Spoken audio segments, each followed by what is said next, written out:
어느 날 한 식당에 이런 문구가 붙었다고 해요. 경찰 제복을 입고 오시면 1,000원을 할인해 드립니다.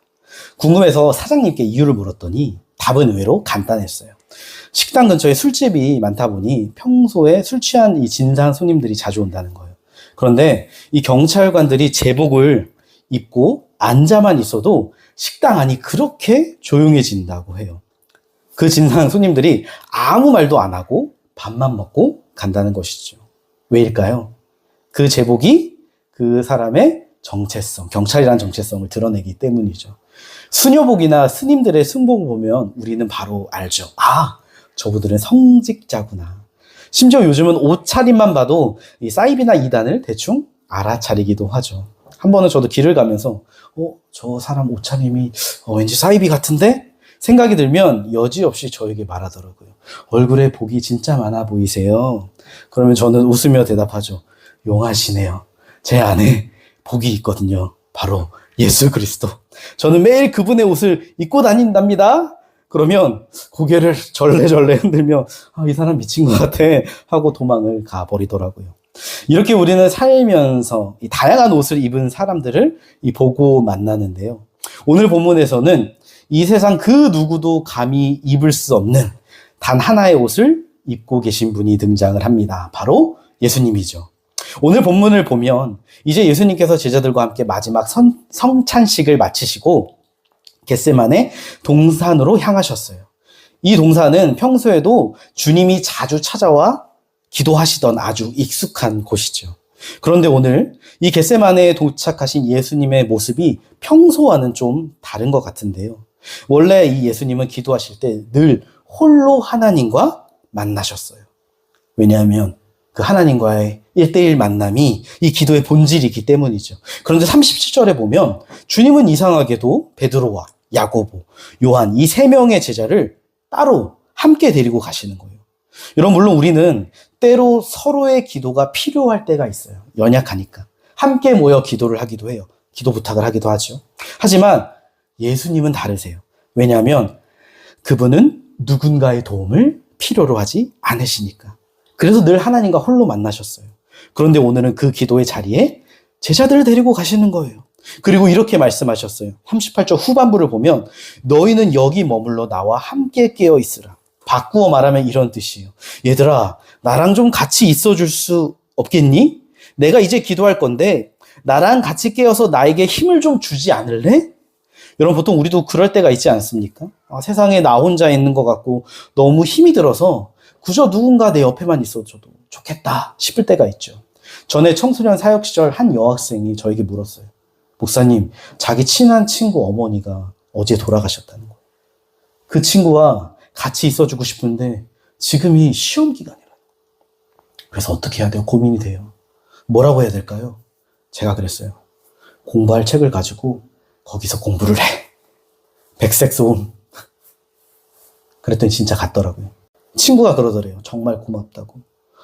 너무 외롭고 힘들었는데 같이 있어주는 것만으로도 큰 위로가 되었다고. 그런데 지금 예수님이 제자들에게 바로 그 요청을 하고 계신 것이죠. 그러면 예수님은 왜 이런 말씀을 하셨을까요? 우리 37절과 38절을 읽으며 주님의 진짜 속마음을 같이 들여다보도록 하겠습니다. 읽어볼게요. 시작. 베드로와 세베대의 2 아들을 데리고 가실새 고민하고 슬퍼하사 이에 말씀하시되 내 마음이 매우 고민하여 죽게 되었으니 너희는 여기 머물러 나와 함께 깨어 있으라 하시고 아멘. 지금 예수님이요 고민하고 슬퍼하셨다고 말해요. 이건요 2가지 감정이 동시에 터지고 있는 상태예요. 걷잡을 수 없는 슬픔과 숨이 막히는 고통이 한꺼번에 주님을 덮치고 있는 것이죠. 그래서 예수님은 내가 죽을 것 같아 라고 말씀하세요. 단순히 힘든 정도가 아니라 감당할 수 없는 고통 속에 지금 계신 거예요. 마치 온몸이 부서지는 듯한 고통 속에서 절규하고 계신 것이죠. 근데 여러분, 참 이상하지 않습니까?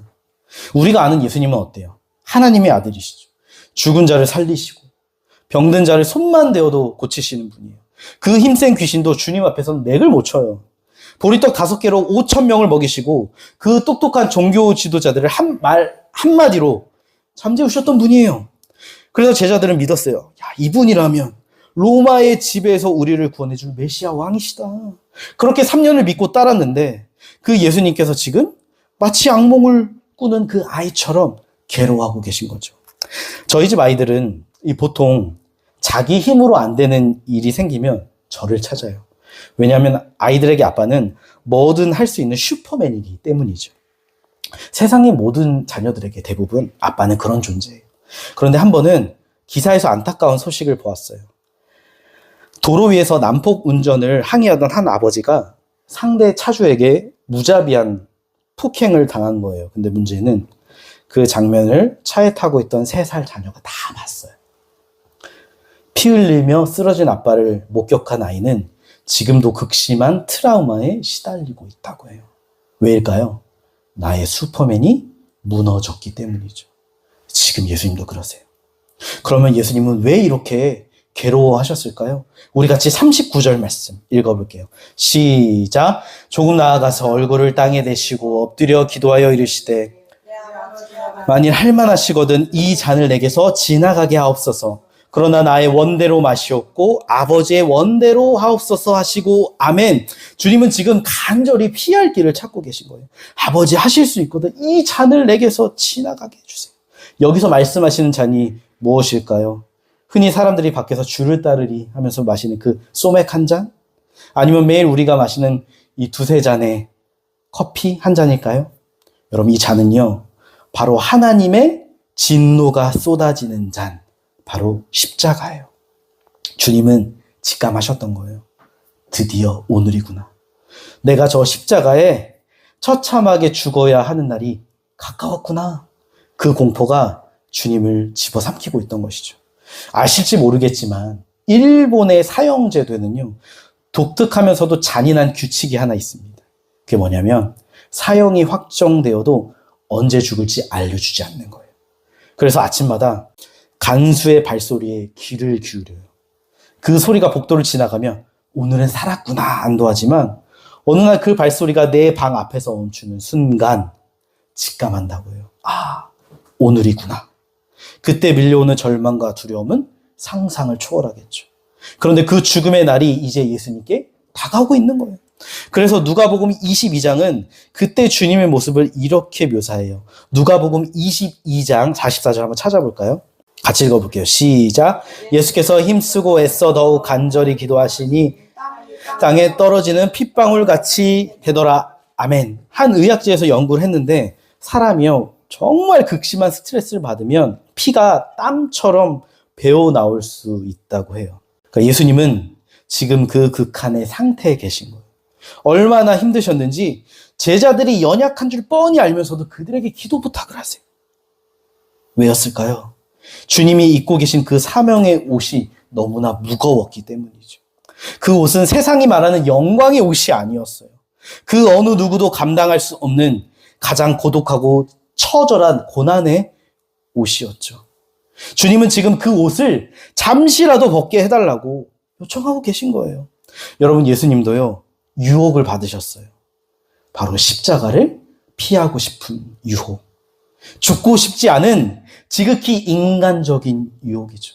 하나님 말씀에 단 한 번도 아니요 하신 적이 없던 분이 지금 처음으로 묻고 계신 거예요. 아버지 정말 다른 길은 없습니까?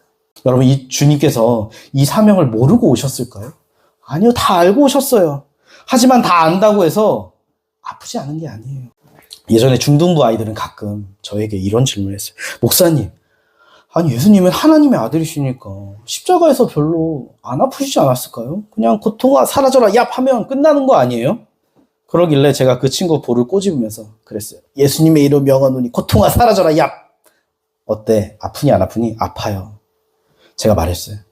예수님도 너처럼 똑같이 아프셨어.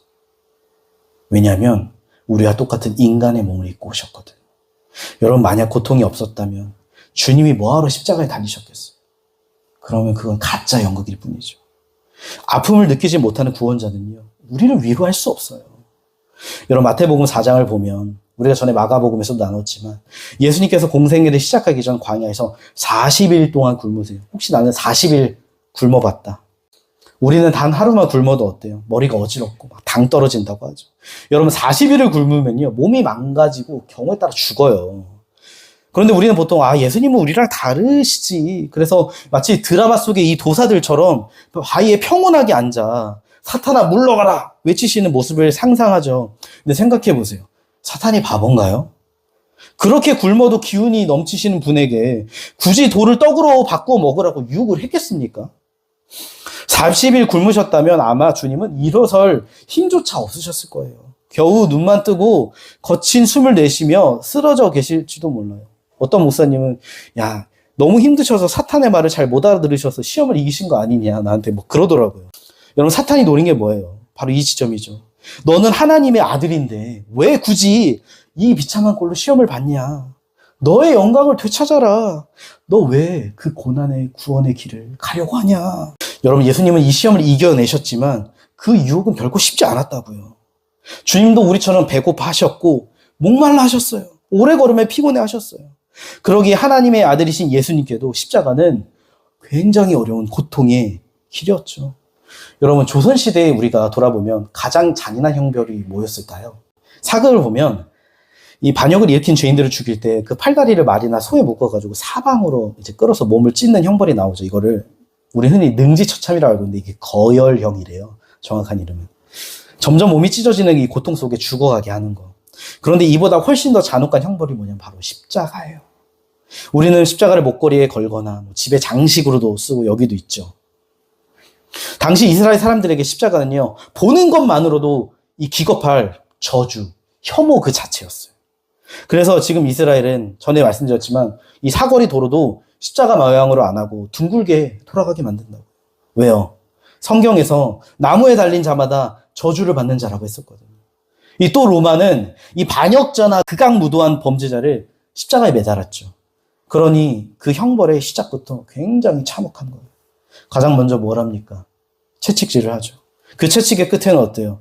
짐승의 뼈나 쇠고리가 달려있어서 내리칠 때마다 살점을 뜯어내고 근육이 드러날 정도로 상처가 생기죠. 어떤 죄수는 십자가에 달리기도 전에 이 과정에서 이미 죽음 직전에 이르러요. 거기서 끝입니까? 그 다음은 만신창이가 된 몸으로 이 40kg나 되는 십자가를 지고 형장으로 가죠. 가다가 쓰러지고 예수님이 그러셨잖아요.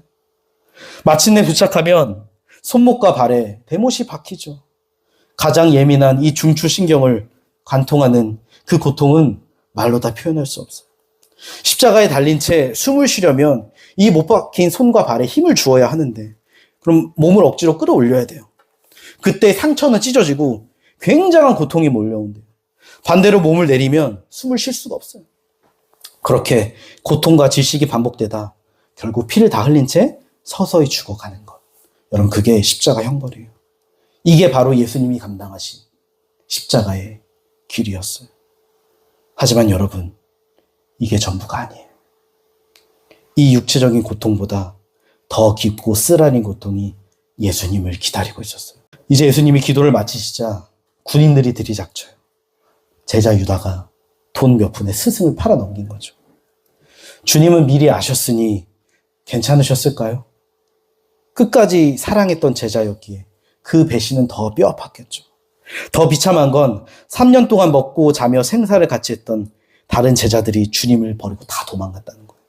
수제자 베드로는 주님을 모른다고 저주하고 배신했죠.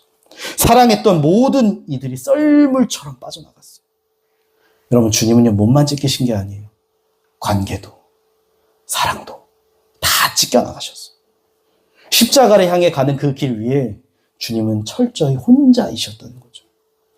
이제 사람들이 예수님의 눈을 가리고 무자비하게 구타를 해요. 뺨을 때리며 조롱하죠. 너 선지자라며, 자, 누가 때렸는지 맞춰봐. 왕이 있는 홍포를 입히며 가시면류관을 씌워요. 엊그제까지 만세를 부르던 군중들은 예수님께서 십자가에 매달려 죽어가실 때 외쳐요. 야, 너가 하나님의 아들이라며, 우리를 구원한다며, 너 자신도 구원 못하면서 우리를 구원한다고? 그럼 내려와봐. 내려오면 우리가 널 믿어줄게. 이 천지를 만드신 창조주가 피조물들에게 조롱을 당하고 계시죠. 네, 여러분, 예수님도 내려오고 싶지 않으셨을까요? 그래, 알았어. 당장이라도 천사들을 불러 저들을 다 쓸어버릴 권능이 주님께는 있었어요. 여러분, 어쩌면 십자가 위에서의 가장 큰 유혹은 하나님의 권능을 사용하고 싶은 유혹이었을지 모르겠어요. 하지만 주님은 어떻게 하셨습니까? 참으셨죠. 왜요? 내가 내려가면 나를 조롱하는 저들을 죽일 수 있지만 그러면 결코 저들을 구원할 수 없다는 것을 아셨기 때문이에요. 모든 육신의 옷이 벗겨지는 수치를 당하셨지만 주님은 끝까지 한 옷을 벗지 않으셨어요. 바로 우리를 위한 구원자의 옷. 그런데 여러분, 그런 예수님께 정말 견디기 힘든 고통은요, 따로 있었어요. 바로 하나님 아버지께 버림받는 고통. 아들이 지금 죽어가는데 하나님께서 고개를 돌리고 계세요. 외면하신 거예요. 그 고통이 얼마나 컸던지 주님은 절규하세요. 나의 하나님, 나의 하나님, 어찌하여 나를 버리셨나이까? 단 한 번도 하나님과 분리된 적이 없던 그 분이 처음으로 하나님을 아버지라 부르지 못할 만큼 철저한 단절을 경험하신 거죠. 한 번은 보육원에 6살 여자아이가 왔대요. 화사한 원피스를 입고 온 아이는 매일 웃으며 말했대요. 우리 엄마가 나 내일 데리러 올 거야. 그 다음 날도 아이는 그 말을 계속 반복했죠. 하지만 일주일이 지나자 아이는 더 이상 그 말을 하지 않았어요. 자기가 버림받았다는 사실을 본능적으로 알았기 때문에. 그렇게 그 아이는 웃음을 잃어버렸고 그렇게 버림받은 자로 살아가게 됐죠. 여러분, 그 절망을 우리가 감히 짐작이나 할 수 있을까요? 그게 예수님이 당하신 고통이었어요. 그렇다면 자기 아들을 버리시는 하나님 아버지의 마음은 어떠셨을까요? 창자가 끊어진 아픔으로 우시지 않으셨을까요? 자식을 죽음 앞에 내주는 그 아버지의 마음은 감히 헤아릴 수가 없죠. 그러면 왜 하나님은 굳이 이렇게까지 하셔야만 했을까요? 여러분, 우리를 구원하시려면 그냥 머리를 쓰다듬어 주시거나 악수하시고 그래, 다 용서해 줄게 하시면 되잖아요. 근데 그러실 수 없었어요. 왜요? 우리의 죄가 그냥 웃으며 넘어갈 수 있는 문제가 아니었으니까. 여러분, 죄는요, 반드시 그에 합당한 대가를 치러야 해요. 그게 하나님의 공의예요. 문제는 그 죄값을 누가 감당할 수 있느냐. 짐승은요, 사람을 대신할 수 없어요. 하나님도 영이시기에 피를 흘려 죽으실 수 없죠. 인간의 죄는 인간만이 감당을 해야 돼요. 하지만 우리는 모두는 죄인이기에 내 자신조차 구원할 힘이 없어요. 그래서 하나님이 직접 사람이 되어 오신 거예요.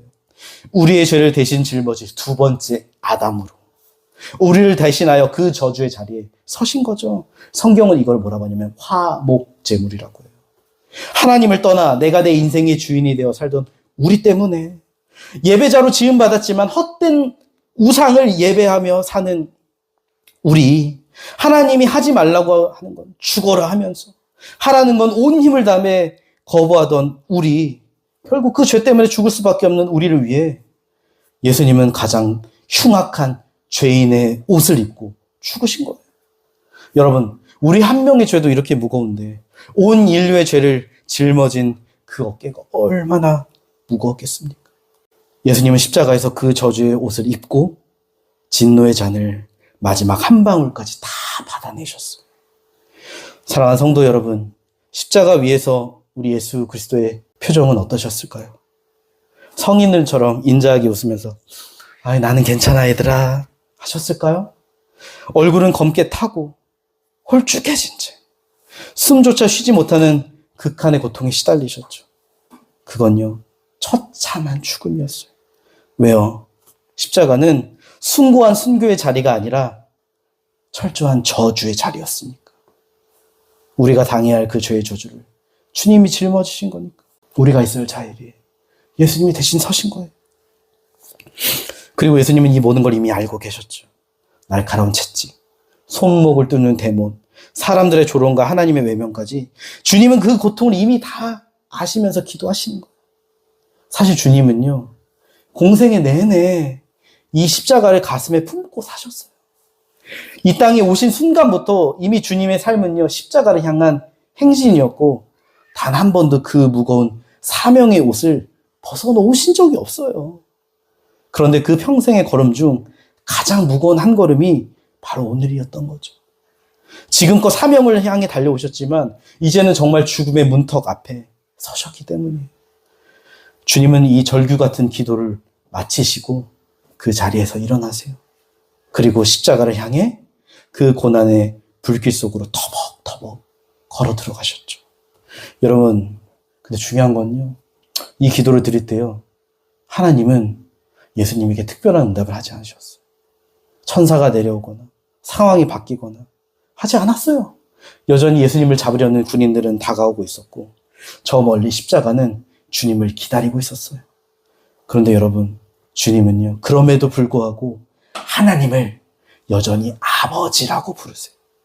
응답이 없어도 이 고통의 끝이 보이지 않아도 아버지의 뜻이 선하다는 사실을 끝까지 붙드신 거예요. 그게 바로 오늘 본문의 이 기도의 진짜 깊이이자 위대한 순종의 시작이었어요. 그리고 성경은 그 순종의 이유를 요한복음 3장 16절에서 이렇게 말하죠. 제가 읽어드릴게요.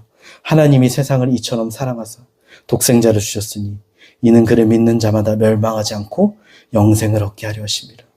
우리를 이처럼 사랑하셨기 때문이다. 멸망하지 않고 영생을 얻게, 생명을 얻게 하려 하십니다. 여기서 이처럼은 어떤 사람이냐? 하나뿐인 아들을 저 참혹한 십자가에 죽게 하실 만큼, 그 고통과 고통을 다 당하게 하실 만큼 우리를 사랑하셨다. 여러분, 하나님이 우리를 위해 열어주신 길은요, 딱 하나예요. 오직 예수 그리스도. 보통 이번 주를 우리는 흔히 고난주간이라 부르죠. 그래서 고난에 동참하는 마음으로 특세도 하고 금식도 하고 비디오도 끊고, 물론 귀한 일이에요. 그런데 이런 질문이 들더라고요. 과연 고난에 동참한다는 것은 무엇인가? 우리는 종종 특별한 무언가를 하면 고난에 참여했다 생각해죠. 하지만 여러분, 그게 전부가 아니에요. 진짜 동참은 뭐로 시작되느냐? 관계에서 시작되죠. 아까 제자의 그 친구 장례식 이야기를 했어요. 그 친구가 시험 기간임에도 그 친구 곁을 지켰던 건 며칠간의 특별한 호의가 아니었어요. 평소에 그 친구와 함께 걸어온 관계가 있었기에 그 자리에 있는 것만으로도 위로가 됐던 거예요. 여러분, 주님이 원하시는 이 고난주간의 동참도 마찬가지예요. 그래서 먼저 첫 번째는 여러분, 그 십자가가 바로 나를 위한 것임을 믿는 거예요. 내가 죽어야 할 자리에 예수님이 대신 죽으셨다는 사실을 이 머리가 아니라 가슴으로 받아들이는 거예요. 우리가 그렇게 믿음으로 주님과 하나가 되면 하나님은요, 예수님의 죽음을 마치 내가 죽은 것처럼 여겨주신대요. 나의 더러운 죄의 옷은 사라지고 예수님의 거룩한 옷을 나에게 입혀주시는 거예요. 이 사실을 믿는 거, 이게 바로 고난주간 동참의 진짜 시작이죠. 그리고 두 번째는요, 한 주간의 이벤트가 아닌 늘 주님과 함께 걷는 거예요. 장례식이 끝나고 일상으로 돌아가서도 친구와 함께 걸어가는 것처럼 고난주간이 끝나도 예수님과 함께 그 십자가의 길을 걸어가는 것. 그래서 우리가 주님보다 더 사랑했던 것들, 의지했던 것들을 다 내려놓고 주님만을 나의 참된 사랑과 목적과 이유와 힘과 방패로 여기며 걸어가는 것. 그래서 이제는 내 욕심이 아니라 예수님이 내 인생의 진짜 주인이 되어 살아가는 것. 그것이 우리가 걸어가야 할 진짜 고난의 동참, 순종의 길이죠. 그래서 여러분, 우리는요, 매일 십자가 앞에 서야 돼요. 그 십자가를 마주할 때마다 우리는 비로소 깨달아요. 아, 하나님께서 나를 이처럼 사랑하셨구나. 저 십자가가 나의 자리인데, 내가 죽어야 할 자리인데 주님이 서셨구나. 그 십자가 앞에 설 때야 비로소 하나님의 진짜 사랑이 보이기 시작하는 거예요. 하나님이 용욱이와 혜연이를 이처럼 사랑하셨고, 혜인이와 유석이를 예수님만큼 사랑하셨고, 우리 예담이와 예찬이를 이루 말할 수 없이 사랑하셨구나. 여러분, 우리는 다 이해할 수 없어요. 나 같은 사람을 왜 이토록 사랑하셨는지, 나중에 천국에서 주님을 만나 왜 저를 위해 그 고통을 당하셨습니까? 묻는다면 주님은 아마 이렇게 대답하실 것 같아요. 야, 자식을 위해 죽는 부모에게 이유가 따로 있겠니? 내 자녀니까, 새끼니까 살리려고 그렇게 죽는 거지. 그저 너이기에, 너를 사랑하기에 죽은 거란다. 그게 부모의 마음이다. 사랑하는 여러분, 이 십자가 복음이 마음에 심겨진 우리는 이제 어떻게 살아야 할까요? 예수님께서 우리에게 입혀주신 그분의 옷을 입고 하루하루 그분을 닮아가야 하는 것이죠. 여러분, 예수님의 옷을 입은 사람은요, 외롭고 힘든 길을 홀로 걷는 그들 곁에 조용히 머물러주는 사람이에요. 말없이 다가가 그들의 시린 손을 꼭 잡아주는 사람이죠. 왜요? 예수님께서 그렇게 하셨으니까. 나를 힘들게 하는 사람 앞에서도 한 번 더 참아주는 것, 마치 예수님께서 십자가에서 참으셨던 것처럼. 내일 아침 직장과 학교와 가정에서 누군가를 마주할 때 여러분, 이것 하나만 기억하십시오. 아, 나는 지금 예수 그리스도의 옷을 입고 있구나. 그분도 나를 그렇게 참으셨구나. 그래서 여러분 버럭 화나는 대신 한 번 더 품어주고 밀어내는 대신 한 걸음 더 다가가는 것, 그것이 바로 예수님의 옷을 입은 사람의 삶이며 우리가 살아낼 수 있는 진정한 고난주간의 순종, 동참 아닐까요? 저는 사랑하는 함께 걷는 교회 성도님들의 삶에 이 놀라운 복음의 역사가 일어나고 회복되기를 간절히 소망합니다. 이번 한 주간 여러분 그 십자가 사랑을 우리 마음 가운데 매일 새기며 누리며 기뻐하시길 기도해요. 주님이 입혀주신 그 옷을 입고 매일 예수님과 함께 십자가의 길, 순종의 길을 걸어가는 우리 모든 성도님들 되시길 예수님의 이름으로 간절히 축복합니다.